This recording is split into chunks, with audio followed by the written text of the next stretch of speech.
Hello, my name is Angel Sarah, and welcome back to my channel. I have been discovering my spiritual gifts in these last few months, and while I believe I've done this once or twice before on this channel, I'm interested in doing another tarot reading. In this lifetime, tarot is something that is new to me at the moment, and I have this learning tarot deck right here that has really been helping me. And I also want to say that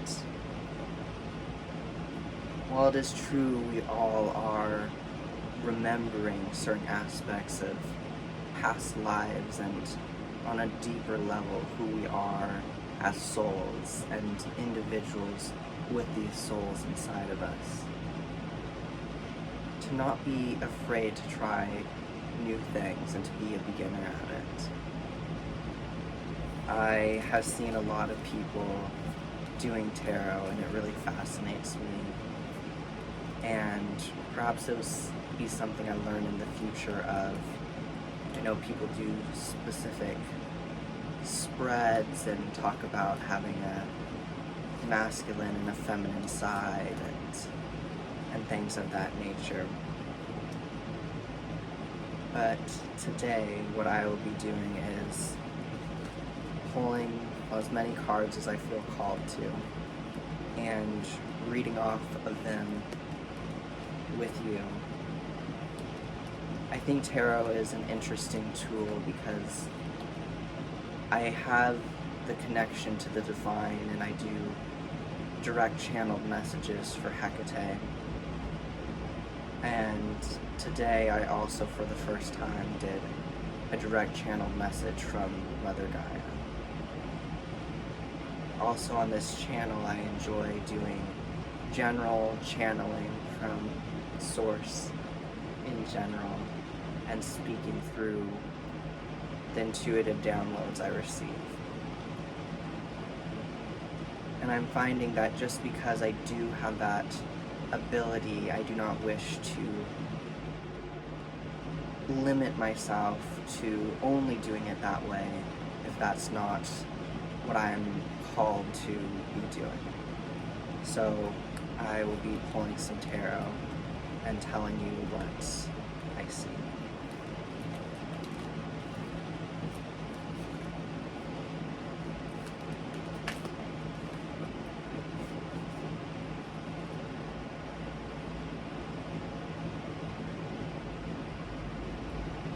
My question that I asked was, what is the energy we could use more of? And the card that I got is the Five of Cups. It might be inverted on my screen here. And the Five of Cups is a card, it's called Loss. And it says disappointment, sorrow, focusing on the negative, nostalgia, sadness, emotional pain, guilt, remorse, letting go, regret, perspective, hope for the future, and learning from mistakes. And I asked, this is the energy we could use more of.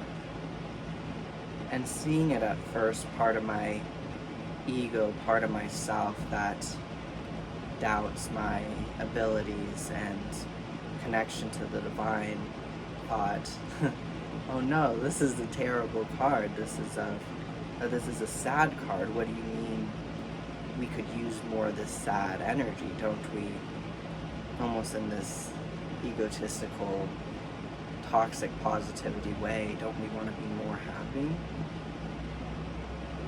But we could use more of this energy in terms of allowing the things that do not align with us to fall away. At looking at what are we regretful for in life, instead of hiding from those aspects of ourselves, illuminating them and seeing them for what they are.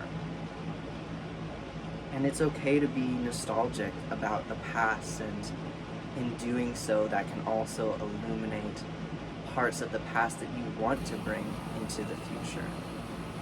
things that you had enjoyed from the past that might have been shrouded by these feelings of regret or these not so pleasant times.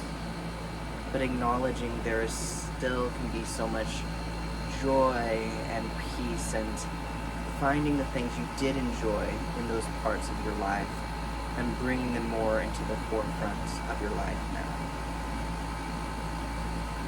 I also see in this card it talks about hope for the future. And so in this process of loss and allowing those old parts of yourself that you identified to fall away and to no longer be part of who you are, we have this hope for the future because we're allowing ourselves to go through this process of loss. We're allowing it all to wash away. And so I see on this card too, this person is looking down at the cups that are fallen, and there's 2 cups behind that are upright. And I've heard other people in particular readings talk about how, well, this person's not looking at the 2 other cups. But I'm feeling called to say that it's also okay to look at those 3 cups that are fallen. It is okay to mourn them and grieve them and not feel the need to quickly turn away and almost in shame and guilt not acknowledge that they were parts of your experience that you did used to identify with. And in order to truly clear out all of this built up karma within you, that it is okay to really grieve those parts that are no longer aligned with you. I see the cards, they also have the chakras they align with. So this one is the throat chakra, I speak. So it might also be helpful, not necessarily to speak with other people about this loss, but to speak with yourself and your spirit guides about what it is you are losing. And again, it comes with the perspective of being grateful for this loss, because you are losing parts that you thought were you that are not truly you.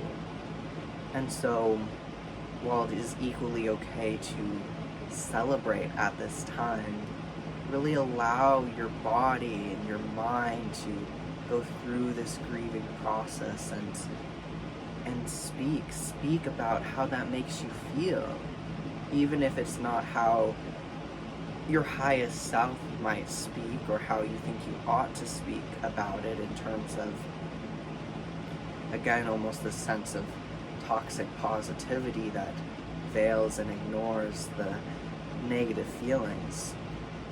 But to speak freely to yourself and to spirit, and say how much it hurts. Say how much doubt you might have.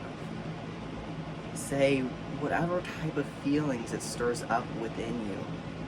And in doing so, you can look at that from your highest self with so much love and respect and adoration, and continue to let go of even what you spoke, in terms that you are your own individual self. You are not what you said, but it is part of the process of letting go, speaking, again, not your truth as your highest self, but the truth that was attached to these things that you are letting go. I see on the background of the card too, it's like these water drops.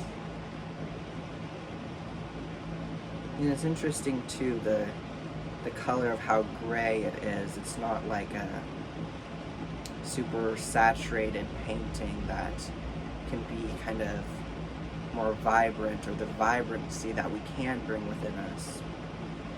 We're really allowing yourself not to be consumed by sadness, but sit in the grayness, sit in the sadness, and allow it to permeate your being in terms of flowing out of you. Because it is all energy, and when you allow yourself to feel your sadness, to feel that grief, to feel the pain, to feel the guilt and remorse in its fullness, that's what allows it to flow through and make more room for vibrancy.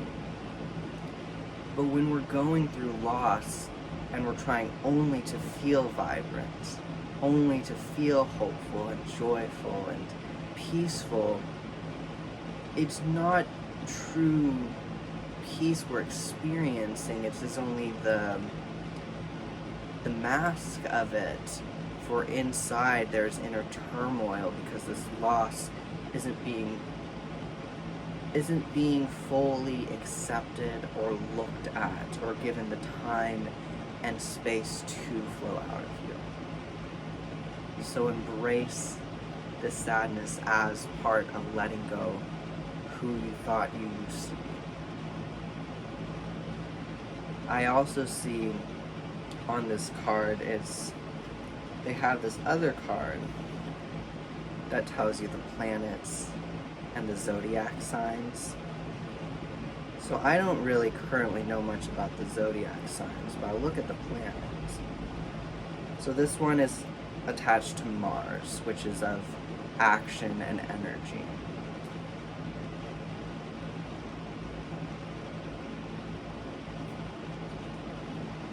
And so to me that is saying, and I just noticed too, there's this river in the background, and allowing that energy to flow through, speaking the truth of how it makes you feel to lose these things, and allowing that energy to move through you. And I believe Mars is also associated with kind of like fiery rage, and allowing yourself to experience those emotions in their fullest. And instead of taking action that doesn't align with you, instead of taking action out of the sorrow in terms of making your situation worse, or having the perspective that I'm losing these things that I thought were me, therefore I'm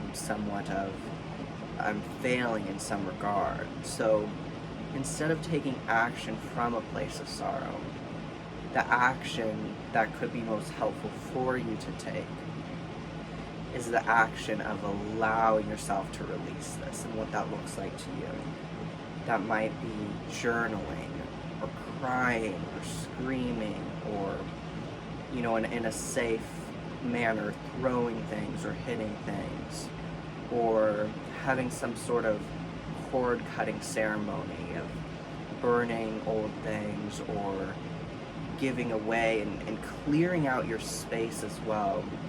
Because what I'm getting is that you've been doing a lot of mental clearing out, and to now also take action in clearing out your physical as well, clearing out your closet, looking at the types of food you eat, looking at your environment as a whole and what isn't sparking joy around you. And instead of immediately trying to replace that with something that does fill you with joy, allow yourself to sit in the sorrow of that emptiness. Allow yourself to grieve that you may have been holding on to things that do not resonate with you, things that are bringing you sorrow. And when you take action in that way, when you use your energy to flow through and release all of this negative, then you truly can, as this card says on the bottom, learn from your mistakes. Because while in one regard you could view that there is no such thing as a mistake or a wrong turn, you can also acknowledge that certain things you have done and acknowledge will continue to do won't be aligned with where you want to be or who you know on a soul level you are. And so when you view these things, again, whatever resonates with you as mistakes or missteps, I also see this card says no, which I like. I've been hearing the people say there's no such thing as rejection, just divine redirection. So instead of even viewing things as mistakes, view them as redirections. And instead of feeling, allow yourself to feel that shame and guilt in terms of lighting it up and letting it go. But don't attach to it. Don't view yourself as someone who is, I feel guilt, I feel shame. But say, that was part of my subjective experience. I allowed my body to feel it and to flesh it out. And in that way, we can truly learn from our past. And not only learn from the things that didn't align, but learn from the things that did. And when we can see what didn't align, it can read out within that what within that did align, as I was mentioning before, the certain things within that you might not have seen before that did spark joy, even though it was surrounded by, now you realize, all this remorse, all this heaviness.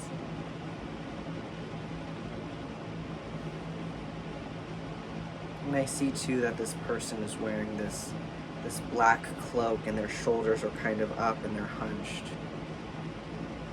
And they're allowing themselves this time of mourning and grief, and instead of trying to be spiritually perfect or always open or, again, always happy, that might be a misconception that some people have about connecting or spirituality, but really honoring where you are at. And I see too that there's this bridge over the water and then this house and trees over there, and it feels like this person isn't looking at those things right now. They're looking down at the cups and down into this river, and they're really honoring this time of loss. And it feels like when you allow yourself to do that and watch these cups run dry and mourn that they are empty, perhaps hold a funeral for your old self, a burial of some sort, then you'll be able to, in true lightness, not to say that these feelings won't, in some regard, return for you to watch pass through again. But when you do a big upheaval of this emotion, you'll be able to turn to these two cups that are full, to pick them up, to walk over that bridge to your new life, and to start that new life in this wonderful place, in this place that has been made possible by the spilling over of these other cups, by the letting go, by allowing yourself to be sad, to feel such disappointment that who you thought you were was not truly you.